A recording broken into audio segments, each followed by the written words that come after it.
आदित्य चौहान और उसकी मां रेखा देवी ट्रैक्टर पे इंक लेकर चीनी मिल में बेचने ले जा रही थी। आदित्य चौहान कॉलेज की स्टूडेंट थी जो मां का हाथ बटाने के लिए आई थी, और उसकी बड़ी बहन निशा चौहान इसी जिले की एक बहुत बड़ी एसपी अधिकारी थी।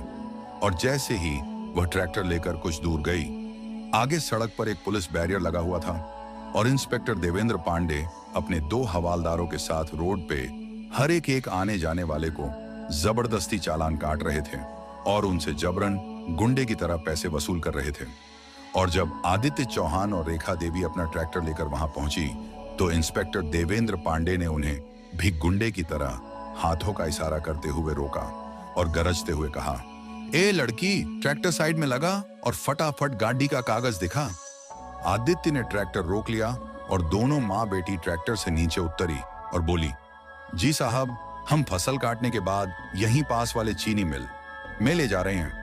अगर कागजात दिखाने हैं तो हमारे पास सारे कागजात हैं। देवेंद्र चौहान ने उसकी तरफ देखकर ठाका लगाया। ओहो, बड़ी हीरोइन बन रही है। और ये भिखारीन की तरह दिखने वाली बुढ़िया कौन है? आदित्य ने कहा, ये मेरी मां है। तो देवेंद्र पांडे ने अकड़ते हुए कहा, तुम लोग इन ईंखों के आड़ में कुछ छुपा कर तो नहीं ले जा रही हो? आदित्य ने बोला, सर, आपको मेरे गाड़ी की तलाशी चाहिए तो औपचारिक तौर पर करो, लेकिन मुझे और मेरी मां को अपमानित करने का कोई हक नहीं है। आप लोगों को? तभी एक सिपाही ने ट्रेलर से इंक को खींचा और इंक को खाते हुए हंसकर बोला, सर, चेहरा देखो, इनके ऐसे बोल रही हैं जैसे इसका बाप डीएम हो। दूसरे सिपाही ने और भी बेहुदे अंदाज में कहा, सर, मुझे तो ये माँ बेटी दोनों धंधा करने वाली लग रही है। ये शब्द आदित्य के दिल में चुभ गया। उसकी आंखें लाल हो उठी। उसने गहरी सांस लेकर जवाब दिया, जुबान संभाल कर बात करो। ये मेरी माँ है। हमारे पास सारे कागजात मौजूद हैं। अब सिर्फ अपना काम करो। किसी के बारे में ऐसे शब्द बोलना पुलिस वालों के मुंह से शोभा नहीं देता। इतने में इंस्पेक्टर देवेंद्र पांडे गुस्से में आग सी भड़क उठा और बोला, अबे चुप, तेरी जैसी लड़की हमें बोलना सिखाएगी? हमें कानून मत सिखा। हमें अच्छी तरह पता है कौन सही है और कौन नहीं। चल, तेजी से निकाल कागज। आदित्य ने ट्रैक्टर की डिग्गी से लाइसेंस और कागजात निकालकर देवेंद्र पांडे को दिए। देवेंद्र पांडे ने कागजात को बिना देखे ही फाड़ कर फेंक दिया और गरज कर चिल्लाया, अबे मूर्ख लड़की, हमें उल्लू बना रही है। नकली कागज दिखाकर सोचती है कि ऐसे ही निकल जाएगी। हमसे चालाकी कर रही है। आदित्य को गुस्सा आ गया और बोली, सर, ये क्या बदतमीजी है मेरे? वो सारे ओरिजिनल कागज थे। आपने उसे क्यों फाड़ दिया? आपको किसने अधिकारी दिया है एक पुलिस वाले होकर लोगों के साथ ऐसे बदतमीजी करने की? इतना सुनकर इंस्पेक्टर देवेंद्र पांडे आगे बढ़ा और बिना किसी झिझक के एक जोरदार थप्पड़ आदित्य के चेहरे पर जड़ दिया। उसकी आवाज इतनी तेज थी कि पूरी सड़क पर सन्नाटा छा गया। आदित्य का सिर झटक गया, आंखों में आंसू तैर आए। एक बेटी जो उसी जिले की एक एसपी की बहन थी, आज उसी जिले में वर्दी पहने कुछ गुंडों के हाथों जलील हो रही थी। उसकी मां रेखा देवी चीख पड़ी और आगे बढ़कर बोली, ए, मेरी बेटी को क्यों मारा तुमने? हमें नहीं जानते हो कि तुमने किस पे हाथ उठाए हो? देवेंद्र पांडे ने उन्हें धक्का देते हुए धमकाया, चुप भिखारिन, ज्यादा बोलेगी तो तुझे भी ऐसे ही थप्पड़ मिलेंगे। दोनों सिपाहियों ने शैतानी हंसी के साथ कहा, हाँ, बड़ी तेज बन रही थी। देखो, सारी तेजी निकल गई। आदित्य का खून खौल उठा और उसका हाथ थप्पड़ का जवाब देने के लिए उठा, मगर फिर वहीं रुक गया। वह जानती थी कि अगर उसने उन गुंडों पर हाथ उठाया तो मामला और बिगड़ जाएगा। और वहीं सड़कों पर तमाशा देखने वालों की भीड़ जमा हो गई थी, मगर किसी में हिम्मत नहीं थी कि आगे बढ़कर कुछ कह सके। उसी भीड़ में एक नौजवान लड़का आगे बढ़ा और इंस्पेक्टर से बोला, सर, ये सब गलत है। आपको इनके साथ ऐसा दुर्व्यवहार नहीं करना चाहिए। तभी इंस्पेक्टर गुस्से से तिल मिला उठा और बोला, क्यों? ये तेरा रखेल है जो न्याय की पाठ पढ़ा रहा है। चल भाग यहां से। फिर देवेंद्र पांडे चिल्लाते हुए बोला, इन दोनों को गाड़ी के अंदर ठूंसो और ले चलो थाने। वहां हम बताएंगे कि पुलिस की पावर क्या होती है। तीनों पुलिस वाले उन्हें धक्का देकर जीप में ठूंसने लगे। जीप में आदित्य अपनी मां कमला को सीने से लगाए बैठी थी। रेखा देवी रो रही थी और बेटी के चेहरे पर पड़े थप्पड़ के निशान देखकर सिसक रही थी। आदित्य की आंखें आसमान की तरफ ठहरी हुई थी। चेहरे पर चुप्पी थी, पर दिल में एक आग जल चुकी थी। वह जानती थी कि यह जलालत चुपचाप नहीं सहने वाली। थाने पहुंचते ही देवेंद्र पांडे मूंछों पर ताव देते हुए गरजा, अबे हवाले में ठूंस दो इन दोनों को, सुबह तक सारी अकड़ निकाल देंगे, फिर देखेंगे इनकी औकात। दोनों सिपाहियों ने धक्के मारकर मां बेटी को एक बदबूदार कोठरी में बंद कर दिया। दरवाजा बंद होते ही कोठरी की दीवारों में उनकी सिसकियों की गूंज गूंजने लगी। मगर इन पुलिस वालों को इस बात का पता नहीं था कि बाहर एक ऐसा तूफान खड़ा था जिसकी कान में थोड़ी सी भी भनक पड़ी तो उनके थाने सहित पूरी इनकी जिंदगियां उलट पुलट हो सकती थी। रेखा देवी ने रोते हुए कहा, बेटी यह लोग हमें कहां बंद करके रख दिए, अब क्या होगा? आदित्य ने अपनी मां को गले लगाया। उसकी अपनी आंखों में भी आंसू थे। मां तुम फिक्र ना करो, बस थोड़ी देर की बात है, सब ठीक हो जाएगा। रेखा देवी को सांस की बीमारी थी। आदित्य चौहान मां की हालत देखकर समझ गई। वह भागती हुई शोर मचाने लगी, जल्दी मेरी मां को यहां से निकालो, उसका दम घुट रहा है, मर जाएगी। आदित्य चौहान जोर जोर से चीखने लगी। करीबी दफ्तर में टांग पे टांग रखे बैठे इंस्पेक्टर देवेंद्र पांडे के कान में जब यह आवाज पड़ी तो वह सुन के नजरअंदाज करता गया और फिर एकदम गुस्से से खड़ा हुआ और अंधेरी कोठरी में जाकर बोला, ए लड़की, क्या तूने बकबक लगा रखी है? सारे सुकून की ऐसी की तैसी कर दी। आदित्य चौहान ने कहा, देखो मेरी मां की हालत बहुत खराब है, वह सांस नहीं ले पा रही, उसे यहां से निकाल दें। इंस्पेक्टर देवेंद्र पांडे ने रेखा देवी की तरफ देखा और फिर बोला, यहीं मरने दे इस बूढ़िया को, वैसे भी 2-4 दिन में टपक ही जाना है, तू क्या करेगी इसको? बचाकर तो आदित्य चौहान ने जब यह सुना तो वह अपने आप पर काबू ना रख पाई और इंस्पेक्टर के मुंह पर एक जोरदार थप्पड़ मार दिया। इंस्पेक्टर कुछ पल के लिए अपने चेहरे पर हाथ लगाकर अपने आप को देखता रहा कि एक इंस्पेक्टर को उसने थप्पड़ कैसे मार दिया। और अब इंस्पेक्टर आग बबूला होकर आदित्य चौहान को उसकी छोटी को पकड़ लिया और उसे घसीटते हुए जेल से बाहर लाने लगा। रेखा देवी ने जब यह देखा तो वह चिल्लाने लगी, छोड़ दे मेरी बेटी को, छोड़ दे। लेकिन इंस्पेक्टर देवेंद्र पांडे ने एक न सुनी। वह आदित्य चौहान को मारते घसीटते हुए अपने साथ वाले स्पेशल रूम में ले गया। अंदर जाते ही उसने दरवाजा लॉक किया और आदित्य चौहान को एकदम जोर से जमीन पर धक्का दे दिया। ऐ लड़की, तूने मौत को अपनी दावत दी है। ऐसा कभी नहीं हुआ कि इंस्पेक्टर देवेंद्र पांडे पर किसी ने हाथ उठाया हो। तुम मामूली कीड़े मकोड़े हो और एक इंस्पेक्टर पर हाथ उठा रहे हो। आदित्य चौहान उठी और बोली, देखो तुम यह एक गैर कानूनी काम कर रहे हो और तुमने मेरी मां को बुरा भला कहा, इसलिए मैंने यह किया। तुम्हें यह करने का बिल्कुल हक नहीं। देवेंद्र की आंखें लाल हो गईं। उसने एक जोरदार रेपटा आदित्य चौहान के मुंह पर मारा। वह घूमती हुई पीछे जा गिरी।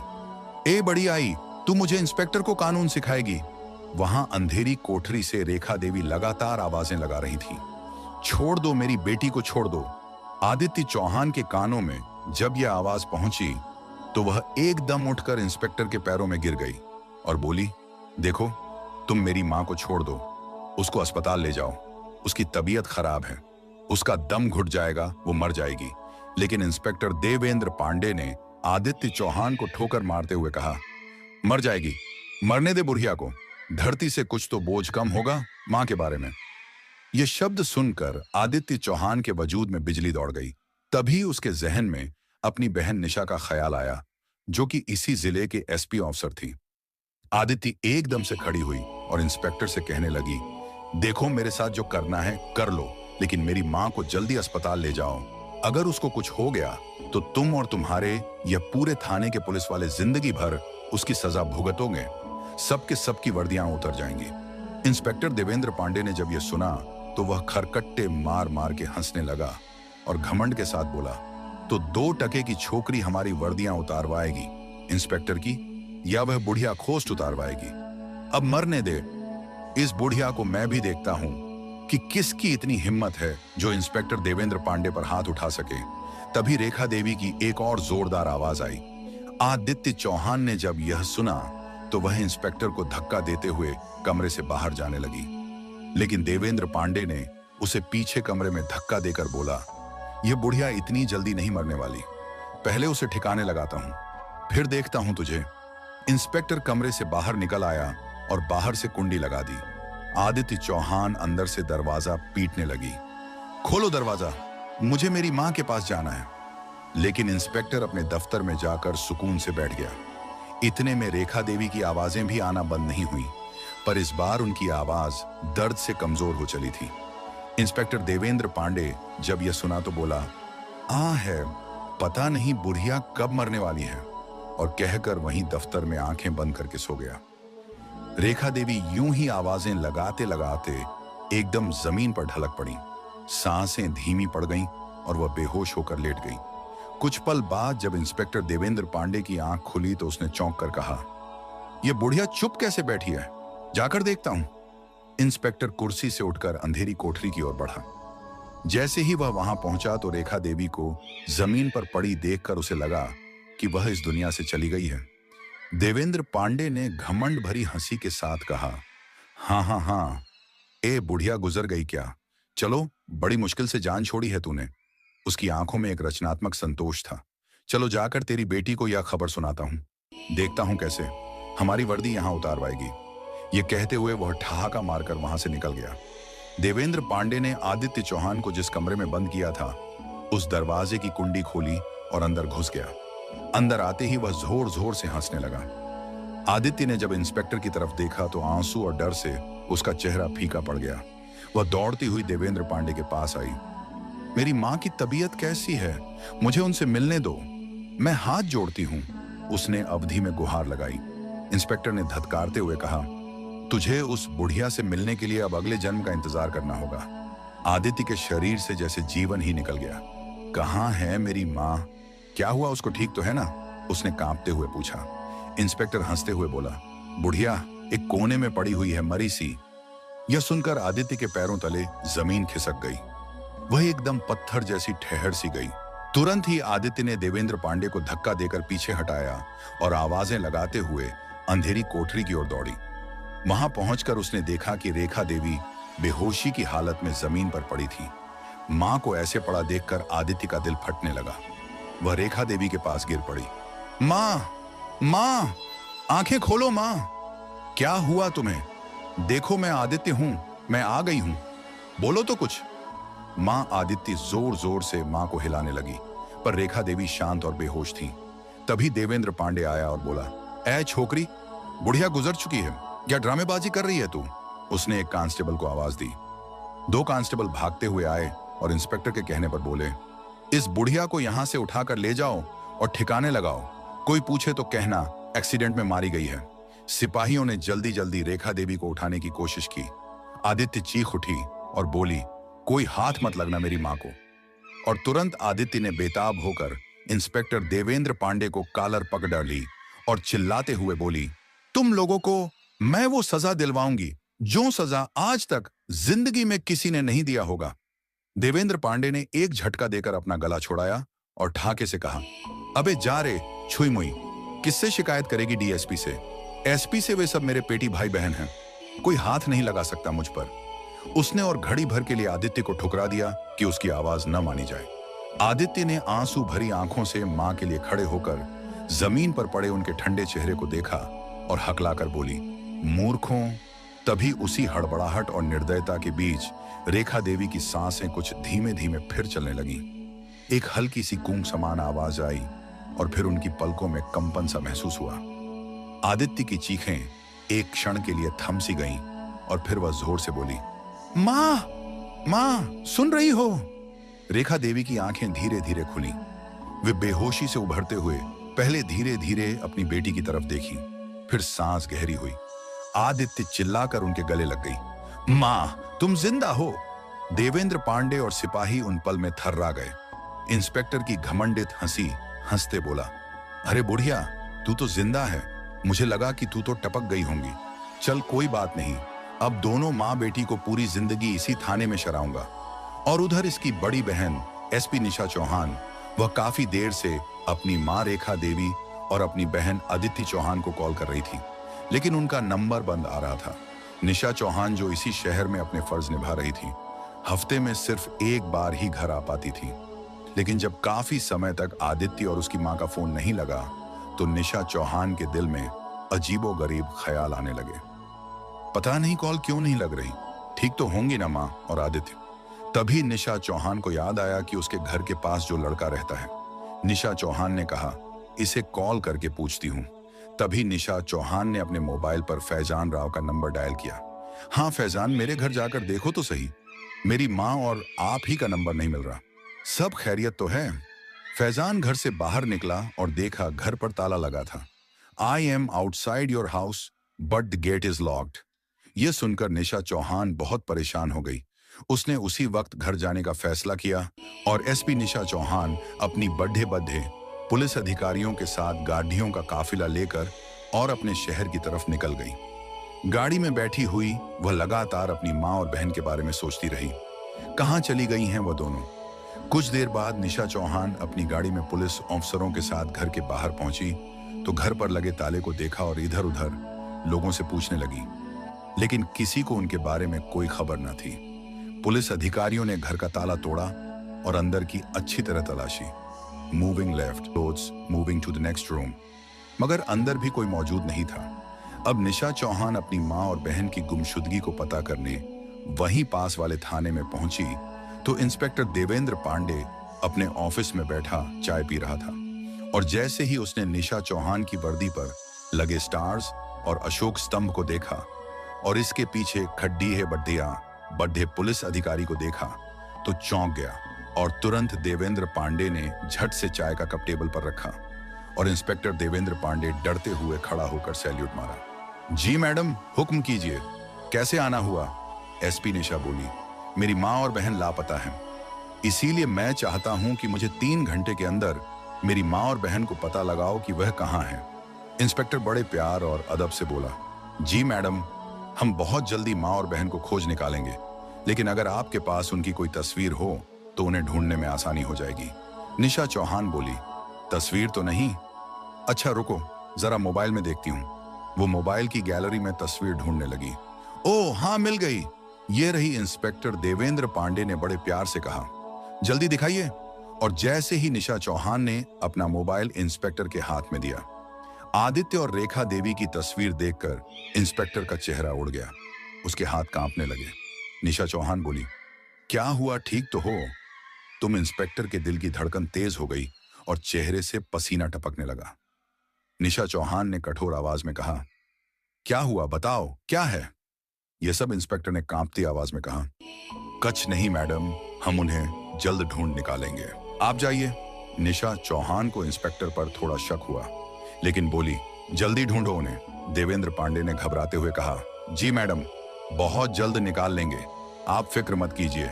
निशा चौहान वहां से जाने ही वाली थी, तभी लॉकअप से किसी औरत की दर्द भरी चीख सुनाई दी, हमें छोड़ दो। एसपी निशा अचानक रुक गई, उसकी चाल ठिठक गई। उसने पीछे मुड़कर इंस्पेक्टर की ओर देखा। एसपी तेज आवाज में इंस्पेक्टर से कहा, यह आवाज किसकी है? इंस्पेक्टर का चेहरा सफेद पड़ गया, होंठ कांपने लगे। उसने निगाह झुका ली। तभी एसपी चिल्लाते हुए बोला, मैंने पूछा कौन चिल्ला रहा है? वहां अंदर इंस्पेक्टर कुछ बोल नहीं पाया, बस हकलाने लगा। मैडम, वो एक औरत है, छोटी सी बात थी, लेकिन अब तक एसपी निशा खुद को रोक नहीं पाई थी। वो तेजी से उस लॉकअप की तरफ दौड़ पड़ी। जैसे ही उसने दरवाजा खोला, उसके कदम थम गए, उसकी सांसें रुक गईं। लॉकअप के अंदर जो नजारा था, उसने उसके होश उड़ा दिए। वहां जमीन पर गिरी बिखरे बालों और मैले कपड़ों में उसकी अपनी माँ रेखा देवी और छोटी बहन अदिति चौहान बैठी थी। एसपी निशा चौहान कांपते हुए अपनी माँ और बहन के सामने खड़ी थी।